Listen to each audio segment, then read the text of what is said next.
Hi,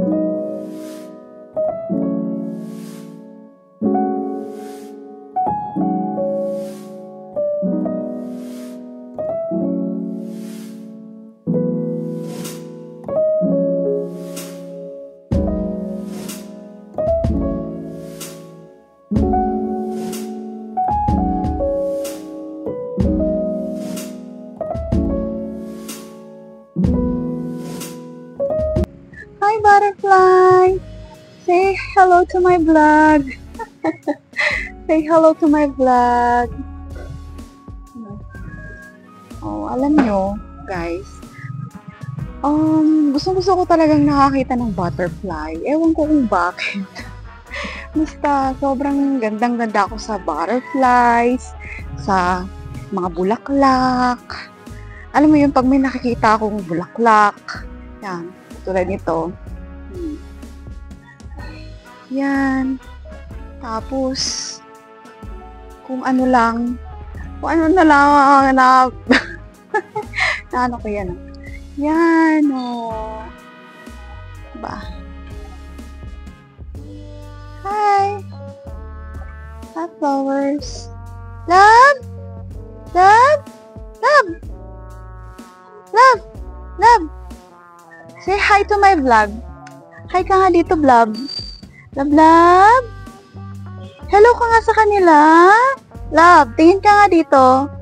Tingin ka nga dito. Hello! Hi po sa inyo. My name is Love Love. Short for Labrador. No? Hello? Dumapo yung tutubi. Tutubi, Yan yun, may tutubi.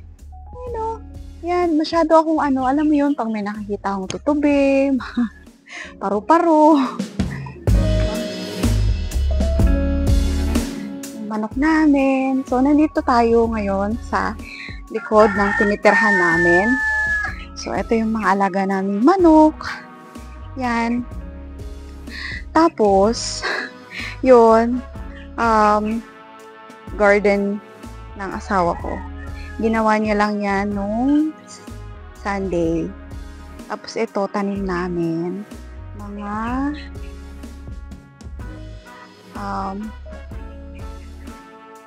kamoteng kahoy plus kamote. Tapos may ilang rin dyan, kangkong. Yon. Tapos meron kami ditong napakalaki mga puno ng pili. Yan. Mga pili tree. So yun. Hi guys! Welcome sa aking YouTube channel. And ginawa ko tong video kong to dahil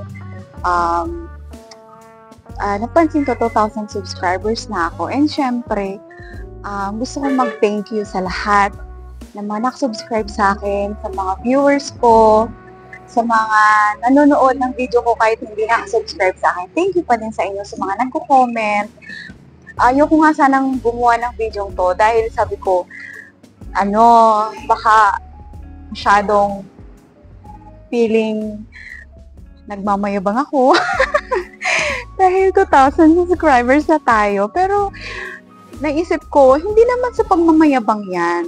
Diba? Gusto ko lang maging grateful and thankful sa milestone na na-achieve natin. So, diba? Hindi naman siguro masamang kumbaga kahit pa paano ay maging masaya tayo. Diba? Masaya tayo. Yun, wala. Gusto ko lang naman mag-thank you sa inyo. Short video lang tong gagawin ko. And, yun, sa family ko, sa asawa ko, sa mga kapatid ko, sa friends ko, na nanonood ng video ko, hindi ko man alam kung sino-sino kayo. Ang lagi ko lang naman nalalaman na nanonood sa akin yung kapatid kong lalaki, nag-iisang pinakapogi sa aming lahat. Pinakapogi kasi siya lang mag-isang lalaking kapatid ko. Yun, siya lagi talaga nagko-comment. Pero sa mga friends and families and yun, loved ones ko na nanonood ng video kong to, maraming salamat sa inyo. Yun, from the bottom of my heart. So yun, hindi na ako magtatagal dahil nga aalis pa ako at susunduin ko yung anak ko. sa school. So yan, sa mga gustong or nag-iisip na gumawa ng YouTube channel, ang advice ko sa inyo is maging kayo, consistent, and talagang kailangan dedicated ka sa ginagawa mo, nag-enjoy ka, and talagang ito yung gusto mong gawin. Dahil hindi mo madali. Mahirap din ang pag-YouTube. Minsan, alam mo yon, tatamarin ka, yon. Pero okay lang naman na kahit papano is nagpapahinga tayo, nagpo-post tayo, hindi tayo masyadong na-stress sa pag-upload. As long as nag-enjoy ka, go lang. Kahit na hindi ka pa kumikita, okay lang yan. Kasi ang pinakamahalaga is na-express natin yung ating creativity. Yun yung mahalaga. And, syempre, nag-enjoy tayo. So, yung perang yan, kumbaga susunod na lang yan. Kung talagang, di ba, ginawa natin yung best natin at kung para sa atin to, parang bonus na lang yan sa atin. Okay, so yun. Maraming salamat sa panonood and see you next time. Bye! God bless us all!